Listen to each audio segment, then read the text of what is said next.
What is up, everybody? Welcome back to 9 to 5 Gamers, and if this is your first time here, don't forget to hit that subscribe button and hit the like button because liking videos helps the algorithm. But that's not why you're here. You're here because you are looking at my top 10 video of my top 10 favorite campaign games. Now, there is a little bit of a disclaimer I have to say, is that campaign games that are very different. Some of them are more scenario based, and I guess I could do those separate, but I kind of put them all together and lump them together because I feel like they do give off sort of the similar vibes. So this is going to be top 10 scenario / campaign games. These are my absolute favorites, and if you become a member, which is as low as like $3 a month, $36 a year, not only are you entered to win contests and different things, you can win actual board game giveaways and things like that. You get extra free content, including 5 extra games, actually 6 extra games that are didn't make my list, but I absolutely love. And so if you want to become a member and see that extra content, go ahead and become a member, and you'll be able to see them in my video feed. But anyways, let's get into this top 10 campaign games. Now, what is a campaign game? Campaign game is highly driven by story. It's driven by the story of the game. It's usually driven by either a book or an app or scenarios, some kind of scenario booklet that's going to give you a lot of story that's going to drive kind of the situation that you're in and add that much flavor to the game. I love games that are based in scenarios and in campaigns because I just like the stories of them. It feels like you're almost playing a video game or like you're playing through a movie. It just feels fantastic. And so these are my top 10. So let's go into it, starting with number 10. My number 10 is a game called Old Tray. If you've never played Old Tray, this is a scenario-driven game, and the mechanics of it are super simple. It's not overly complicated. I think on your turn, there's maybe 5 actions you could choose from. You're allowed to do 2 actions. They have to be different unless you play as a certain character who could do the same action twice. By the way, he's broken. Don't use him.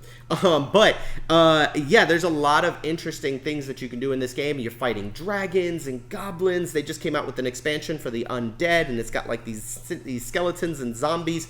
And all the while, it kind of feels like Cops.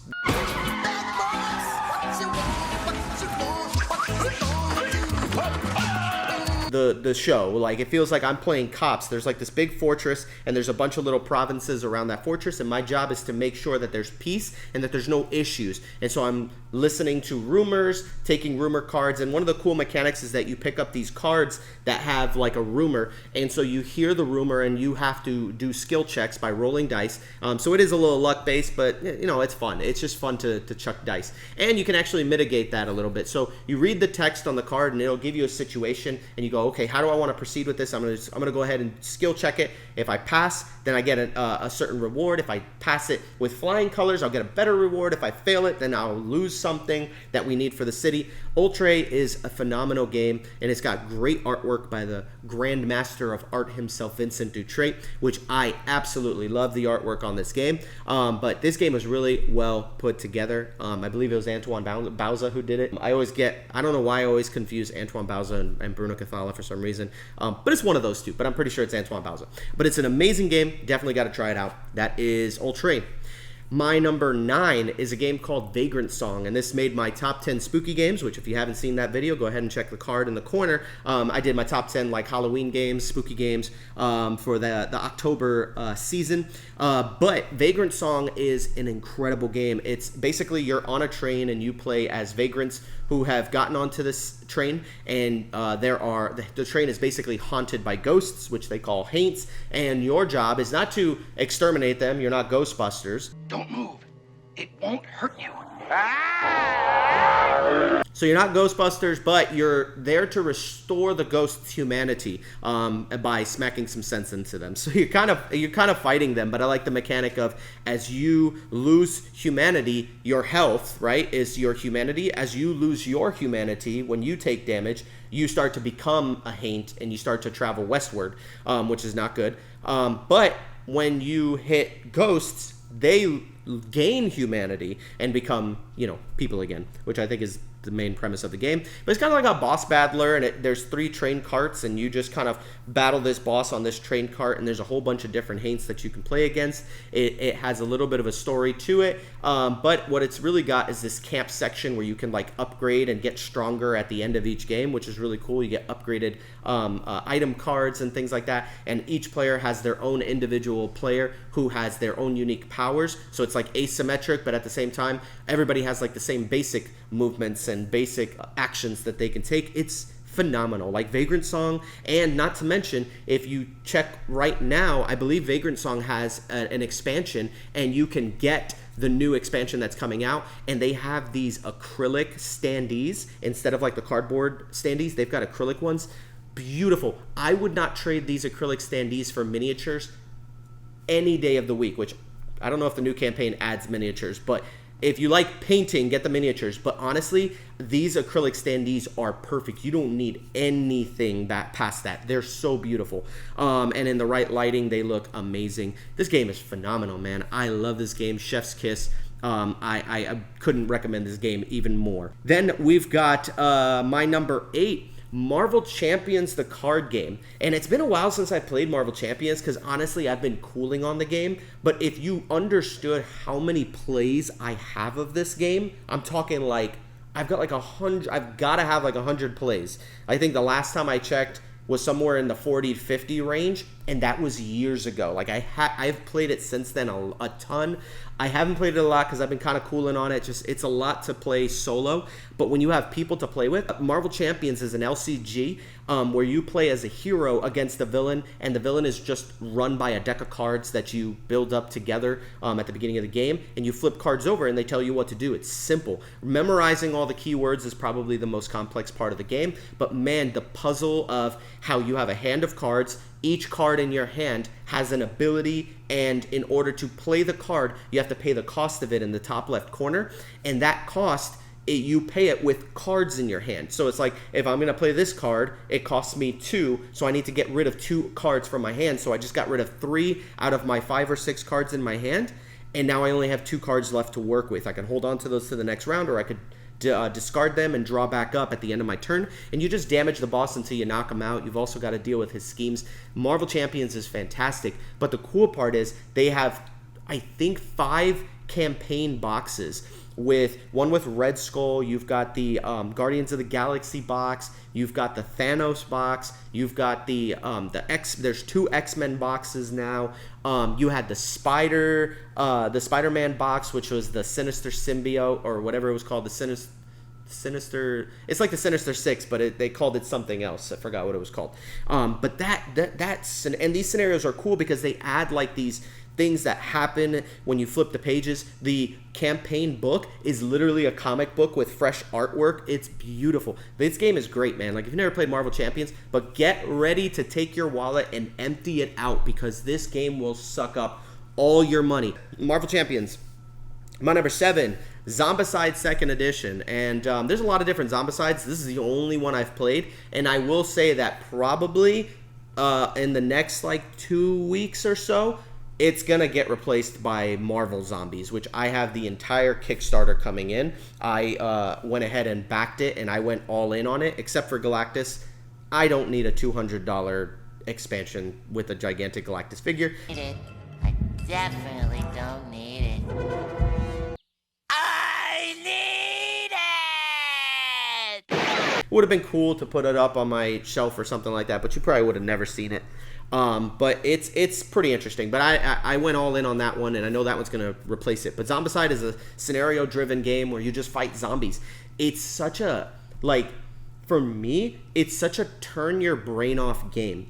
And I need those in my collection. I know there are some people who might say that as a, like, as a diss to it or a slight to it, like, oh, you know, like, you don't even, there's no meaningful decisions. You need games like that. Like, the type of work that I do, I'm using my brain like 24/7. And sometimes when I get home and people come over, I don't want to sit there and think a lot. I just want to chuck dice and kill stuff. And that's exactly what Zombicide is, man. Like, there's not like a lot of heavy thinking required. It's a little bit of strategy where you have to kind of say, well, if I go do this now, this will happen. So maybe not do that. Maybe go this way. Let me go up this way because I'll be a few spaces away and then I can do this. There's strategy. It's not all luck, but Zombicide for sure is just one of those games where you can just chuck dice and have a great time. I think they call it a beer and pretzels game where you're just kind of like, I'm just going to chill and have a good time while I play this with some people. Last time we played it, we had a great time, and I love Zombicide. Zombicide is fantastic, and it's got some cool scenarios and different, it has like a little bit of text that tells you how to set the game up and kind of the scenario and the situation and what you're trying to do. And I really enjoy Zombicide as, it's not really a campaign game. It's more of like a scenario-driven game, but it's really cool. My number 6, Cthulhu Death May Die, and this again is another game that made my spooky list. Don't forget, check that game out. Cthulhu Death May Die is just an amazing game. I love playing it because the scenarios are all different. You playing with these elder gods that react very differently and attack very differently and add a different twist to the game. But not only that, it's scenario driven, so like each scenario is different in what you're trying to do, and there's these cultists and they have laboratories and they're trying to summon elder gods and you're trying to go in there.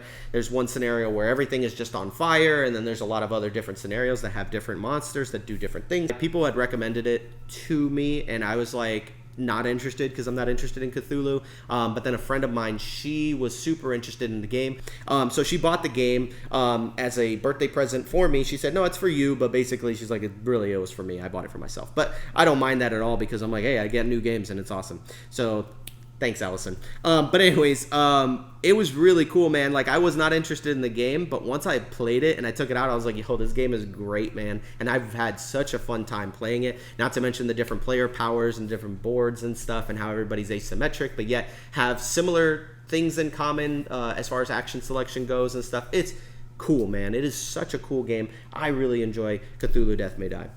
My number 5, Lord of the Rings, Journeys in Middle-earth. I talk about this game all the time. My wife loves this game. I love this game. It's app-driven. If you want a similar play experience, think about Mansions of Madness, something similar to that, but with Lord of the Rings as the theme. And the way it sets up the board is that you have all these little tiles that have numbers on them, and then as you're doing this, there's an app that drives the whole thing, and the app will say, you just explored a new region. Bah! And it'll say, put tile 604 here.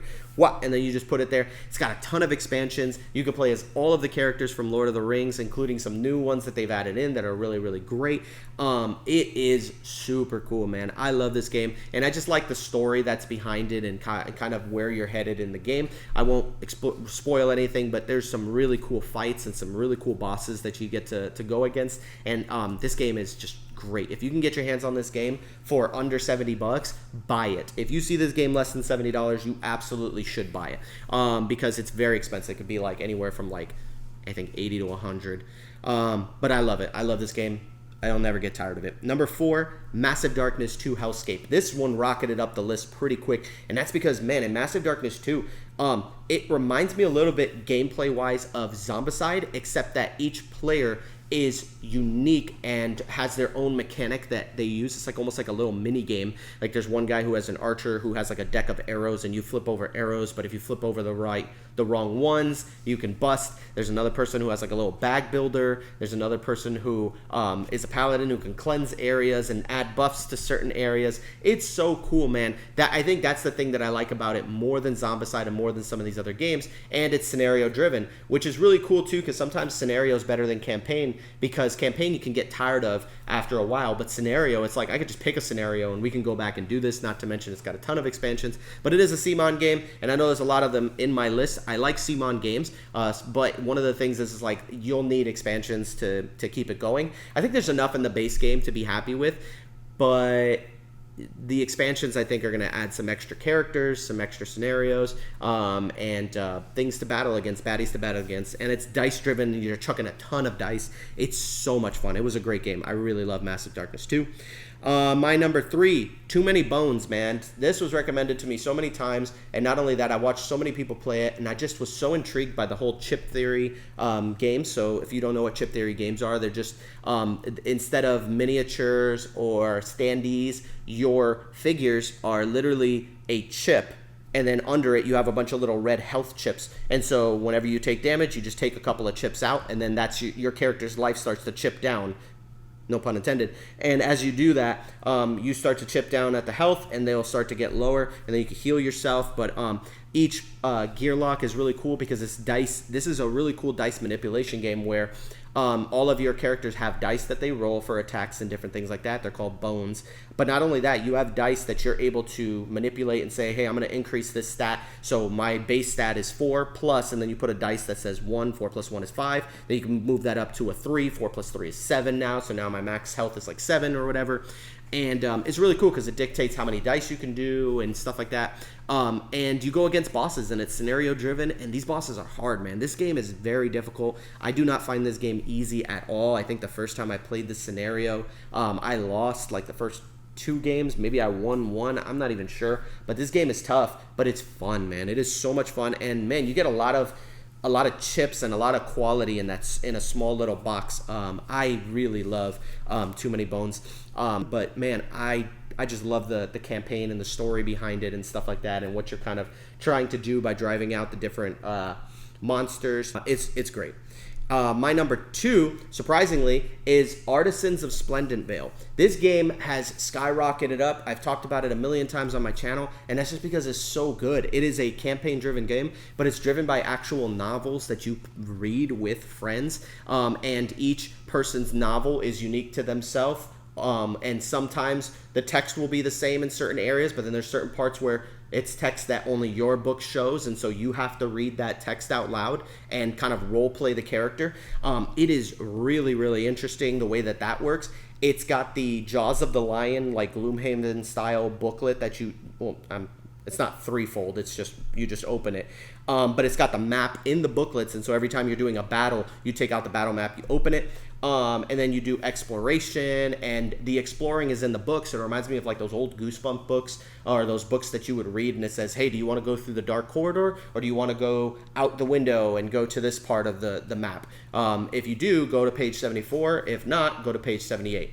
And then you go to page 78, and it's like, you're dead. No, it doesn't do that. But depending where you go depends on how the game story drives out. And so like there's certain areas that you would have to revisit, because it's like, oh, you can't do this, you need a key. And then on the next scenario, so you find some bandits, and then they have the key on them. So it's like, do we move on to the next area, or do we go back and explore the temple to see what that key opens? There's so many cool little things like that. Not to mention that you have a player sheet, and when you take wounds and different things like that, you can actually get permanent injuries. Somebody in our team got an eye injury, and they had to put a sticker over their eye with a scar, and now their eye is just scarred for the rest of the game. And so it's really cool because you've got a picture of your character, and then you put these stickers. When you get new armor, it's stickers that you put on your character. So it's kind of a legacy game. You can replay it with a recharge kit, but it's really, really great. Nikki Valens, great job on this game. Fantastic. But this game is my number 2 because my number 1 is Gloom Haven, man. Gloom Haven is fantastic. And the only reason that this one is...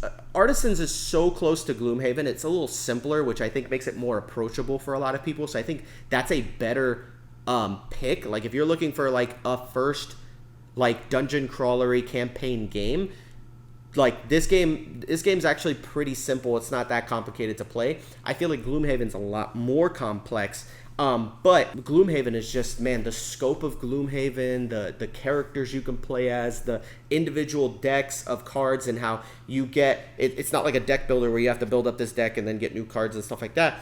You literally get your entire hand of cards, and then you choose which ones you want to use. Each card has 2 options to choose from for action, so you can do the bottom action, the top action, the bottom action, and you can just do insane combos, work together with people, have good communication with the people you're playing, and cooperative. I love this game. Like Gloomhaven's great, man. I just think it's the GOAT when it comes to like campaign story-driven games. I don't think there's a lot that beats it. Not to mention you got the fortune teller. I think it's called Foreteller or Fortune Teller or something like that. The app where it is all voiced by people. They get voice actors to actually read all of the scenario stuff to you. It's so good. If you're looking to get into Gloom Haven, just buy Jaws of the Lion. It comes with 4 characters. One of those characters is probably one of the best characters in the whole series, and I think everybody already knows who I'm talking about. But yeah, man, that game is phenomenal. And if you're looking for an entry point, Jaws of the Lion's great. It has everything kind of built into into like these little booklets that open up, and those are where the scenarios are. And you play with little standees. And then Big Boy Gloom Haven, that's the big one that comes with the tiles and different stuff like that. But as far as campaign goes, as far as story goes, scenarios, like this game just takes the cake, man. It is built so well. It comes in a massive box for a massive reason. It's got a lot of gameplay. Like, you can play these games for hours and hours and hours and never really be done with it. Not to mention that there's some interesting stuff that happens while you're playing it that you think like, oh, okay, we're good. And then it's like, oh, wait, huh? Wait, what? It's like there's so many twists and things that happen in the game that makes this game so cool, man. And I'm just excited for anybody who's never played it to get them to play this game. I don't know how many times I've played through like the first scenario like a million times just to introduce it to people, but it's fantastic. But I love Gloom Haven. Can't wait to finish playing all of them because I still haven't even finished my campaigns on them. They're so good. I can't help but love them, right? But in the comment section, let me know, what are your favorite story-driven games and campaign games? My favorite is Gloom Haven. Is yours Gloom Haven, or maybe not? What's your favorite story game? Put it in the comment section. Don't forget to like, comment, subscribe. Please become a member if you have not, because you get awesome perks for becoming members, and doesn't cost too much, and all that money goes back to the channel to help me do more giveaways and things like that. Would love to have your support in that way. Please support the channel. The #1 way you can support is by liking videos, because YouTube will not send my videos to other people unless you guys like these videos. So make sure you guys are dropping a ton of likes. That's how YouTube knows to send these videos out to other people. And if you dislike a video, feel free to push the dislike button, but if not, maybe just not like it. So that way these videos can get out there and I can get some more subs, because we're getting up there. We're almost, I think we're at like 6,300 now, and I can't wait to get to 10K. Once we get to 10K, we're doing another giveaway. I've already bought the games, and I already know which games I'm going to be giving away at 10K, and it's going to be awesome. So anyways, thank you guys for tuning in. Like, comment, subscribe, do all that good stuff. Love you guys. See you guys later. Peace out.